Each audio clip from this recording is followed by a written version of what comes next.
Hello students, good morning. Welcome back in your science class. Students, in last class we start chapter number 16, water and the precious resources. We done the what is water, the forms of water, है ना, forms of water and all. In today's class we will learn about natural distribution of water in India. जो India के अंदर water का natural distribution है वो क्या है उसके बारे में देखते हैं students. Water availability in India depend greatly on the season monsoon season के ऊपर जो वाटर की अवेलेबिलिटी है वो डिपेंड करती है availability. The monsoon bring heavy rain over most of the countries में जो रेनफॉल होती है मोस्टली जून एंड अक्टूबर के बीच में होती है। ओनली द एक्सेप्शन है वो क्या है, जो हमारा तमिलनाडु एरिया है उसके अंदर अक्टूबर एंड नवंबर के बिटवीन ही हैवी रेनफॉल होती है। India range from place having waterless condition, जैसे जो इंडिया की रेंज के अंदर जो वाटरलेस कंडीशन है, जो थार डेजर्ट है उसके अंदर, and the in place between rain forest, जहाँ रेन फॉरेस्ट है, क्लाइमेट नॉर्थ ईस्टर्न स्टेट्स है, वहाँ पे जो वाटर लेवल है अच्छा रहता है, वहाँ पे बारिश अच्छी रहती है। बट की थार जो डेजर्ट है वहाँ पे जो वाटर की कमी रहती है। In general the northern half of the country sees great extreme in rainfall, यहाँ पे फुल ईयर पूरे साल रेनफॉल हैवी रेनफॉल होती है। Now students, India has a large network to river. India के अंदर जो बेसिकली वाटर की सप्लाई होती है, डिस्ट्रीब्यूशन है, वो मेनली थ्री रिवर से होता है, इंड्यूस, गंगा एंड ब्रह्मपुत्र। तीनों के बारे में आप जानते हैं, इंड्यूस, गंगा एंड ब्रह्मपुत्र, जो क्या है हिमालय से होकर ड्रेन्स में नियरली वो जो हमारा इंडिया जो 2/3 पार्ट है जो हमारे इंडिया का, उसके अंदर इनका जो ये वाटर, इनका वाटर लेवल का सप्लाई होता है, इन्हीं से वाटर का सप्लाई होता है, Indus, Ganga and Brahmaputra. Now the rivers also account of nearly the some proportion of India totally water resources. जो हमारे यहाँ की रिवर्स है, लेक्स है, ओशंस है, वही क्या है हमारे वाटर सोर्सेज है। बट ये सब किसके ऊपर डिपेंड है, हमारे मानसून के ऊपर डिपेंडेड करता है। सो ड्यूरिंग द मानसून के टाइम में the water level in river, जैसे मानसून के टाइम में क्या होगा, वाटर लेवल बढ़ जाता है और फ्लोट की स्थिति हो जाती है, बाढ़ की स्थिति हो जाती है, जिसमें देखो इस टाइप का कुछ व्यू दिखने को मिलता है जिसमें पानी भर गया है सब चारों तरफ और बाढ़ की स्थिति, फ्लोट की स्थिति आ गई है। And in the dry season, जब ड्राई सीजन आता है, मानसून सीजन चला जाता है, ड्राई सीजन आता है, तो जो रिवर्स का, लेक्स का वाटर लेवल है वो कम हो जाएगा। सो देखो यहाँ पे वाटर लेवल बिल्कुल कम दिखाया गया है, तो रिवर का जो वाटर है वो स्ट्रीम हो गया, जनरली ड्राई आउट हो गया, और जो रिवर्स है पूरी तरीके से सूख गई, कंप्लीटली ड्राई ऑफ हो गए। टू रेगुलेट वाटर और फ्लो इन रिवर्स, जो वाटर का रिवर्स में, लेक्स में डिस्ट्रीब्यूशन है वो थ्रू आउट ईयर, मतलब कभी ज़्यादा कभी कम रहता है, और कभी कभी जब वाटर लेवल ज़रूरत से ज़्यादा बन जाता है तो हम लोग डैम बिल्ड करते हैं। सो what is dam? Dam is a basically artificial wall, जो एक आर्टिफिशियल वॉल होती है। यहाँ मैंने भाखड़ा नागल डैम के बारे में फ़ोटो लगाई है। देखो ये जो डैम है आर्टिफिशियली वॉल है, जिसके पीछे बहुत सारा वाटर लेवल है का रिवर बना हुआ है, जो वाटर को कलेक्ट करने में, वॉल के पीछे हम वाटर को बहुत सारा कलेक्ट करने देते हैं। कलेक्ट करने के बाद इस वाटर से हम लोग बहुत सारे वेरियस यूज़ करते हैं, इलेक्ट्रिसिटी प्रोवाइड करते हैं। ये क्या है? डैम्स है।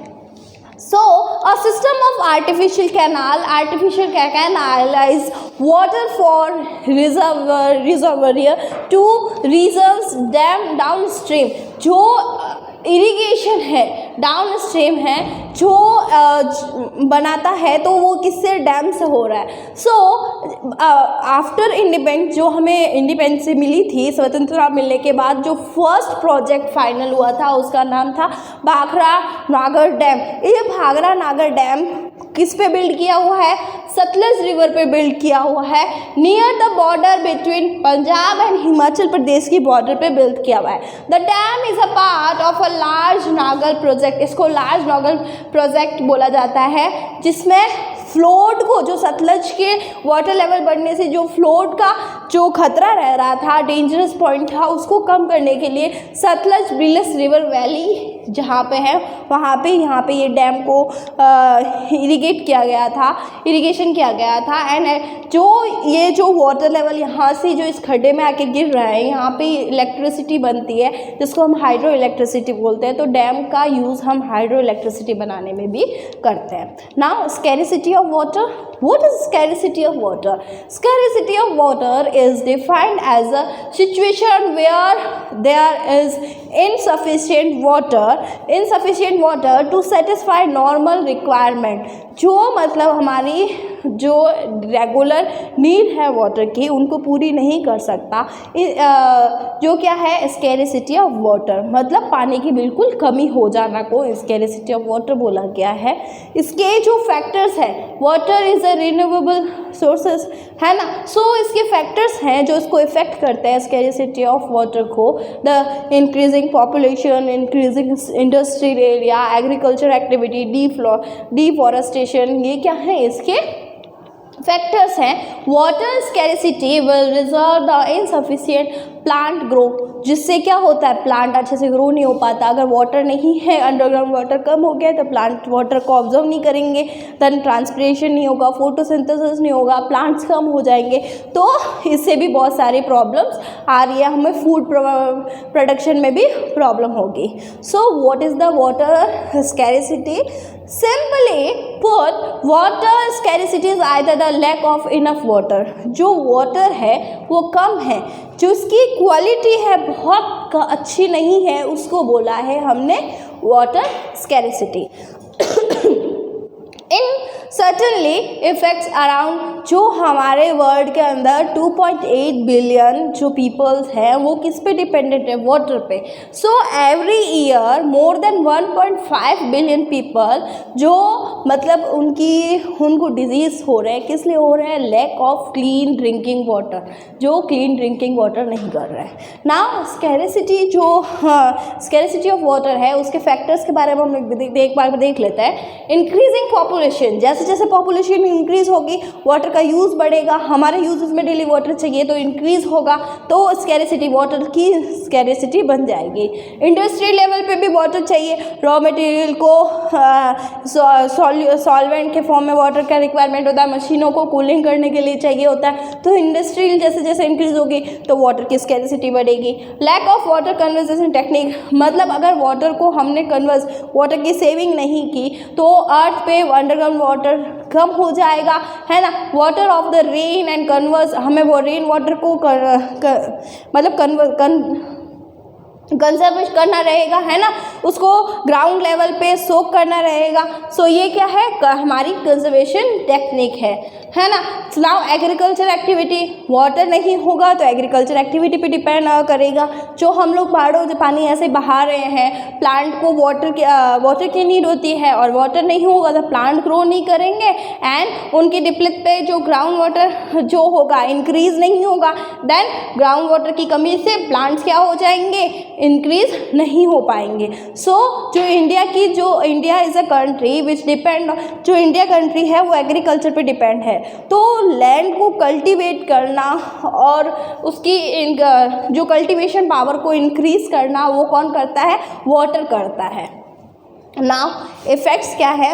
1 आउट ऑफ एवरी 4 डेथ, जो 4 जनों की डेथ में से जो एक जने की डेथ हो रही है, एक बच्चे की डेथ हो रही है, इज 5 वर्ल्ड वाइड के अंदर 4 बच्चों में से एक बच्चे की डेथ क्यों हो रही है?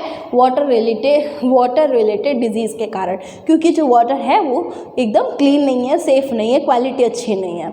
80% ऑफ इलनेस जो हम अनसेफ वाटर को डिजीज़ करते हैं, जिसका sanitation condition in the world, जिसमें 80% डिजीज़ किसके हो रहे हैं? सेफ वाटर नहीं लेने की वजह से हो रहे हैं। Now converging of water, we need to conserve water because we conserving water mean, मतलब बेटा इसको कंजर्विंग वाटर मतलब सेव वाटर करना हमारे लिए इतना ज़रूरी है कि जितना हमें चाहिए पानी उतना ही यूज़ करें या उसको नेचर के साथ शेयर करें तो होगा हमारा कंजर्विंग वाटर.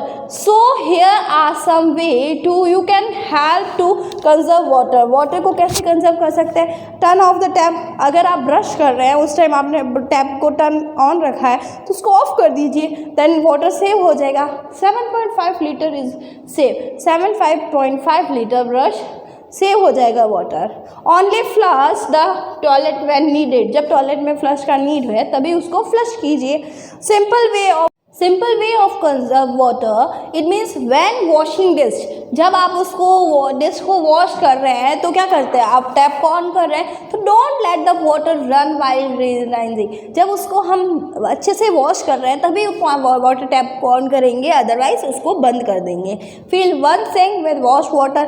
मतलब एक बार अच्छे से, पहले पुराने टाइम में धोते थे, बड़े बड़े बर्तन के अंदर पानी लेके उसी के अंदर धोते थे, फिर उस पानी को प्लांट्स को दे देते थे. तो ये क्या होता था, वाटर को सेव करना. Run of your cloth washer. जैसे आप डिश को वॉश कर रहे हैं, क्लॉथ को वॉश कर रहे हैं तो इस पानी से जो पानी है उनको प्लांटिंग में यूज़ कर लीजिए, है ना. जो बारिश का पानी है, द बारिश आर ऑल्सो यूज टूडे. बारिश का जो पानी है जो पीपल्स होते हैं फॉरगॉट कर जाते हैं इम्पोर्टेंट, क्या इम्पोर्टेंस है बारिश की. ड्रिप इरीगेशन से भी हम वाटर सेव कर सकते हैं. It is a water saving irrigation system.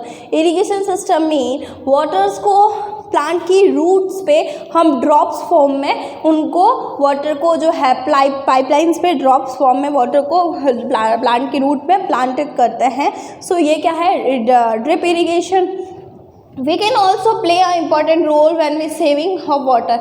मतलब हम बहुत सारे ऐसे काम करके पानी को सेव कर सकते हैं. We should turn off tap को ऑफ करके, है ना, ब्रश के time, bathing time. Mop the floor को मॉप करके जो पानी जब हमने पोछा लगाया, मॉप किया है, मैप किया है, तो वो पानी है उसको हमने प्लांट को दे दिया या उससे कुछ धोने में काम में ले लिया. वी शुड यूज़ टू जो बकेट है, जो इंस्टेड बाथ टब है या बाथ टब के जो बड़े बड़े बाथ टब यूज़ किए जाते हैं बाथरूम के अंदर, उनको अवॉइड कीजिए. शावर को अवॉइड कीजिए, बकेट का यूज़ लीजिए, है ना. Right 3 measure of conservation. हमने यहाँ पे 3 मेजर जो वाटर के कंजर्व करने की बात की है in agriculture technique. Drip irrigation, जो ड्रिप करने का जो ड्रिप टिप इरिगेशन मेथड है उसमें क्या होता है, वाटर बहुत ज़्यादा सेफ होता है, बहुत ही इफ़ेक्टिव है, जिसके अंदर पानी के जो प्लांट्स के ऊपर वाटर को स्प्रे करके एंड उनकी रूट्स पे ड्रॉप जो फव्वारे होते हैं उस पैटर्न में पानी को दिया जाता है. रेन वाटर को हार्वेस्ट करना, उनसे मतलब उस वाटर को स्टोर कर लेना, वो भी बहुत अच्छा वाटर सेव का एग्जाम्पल है.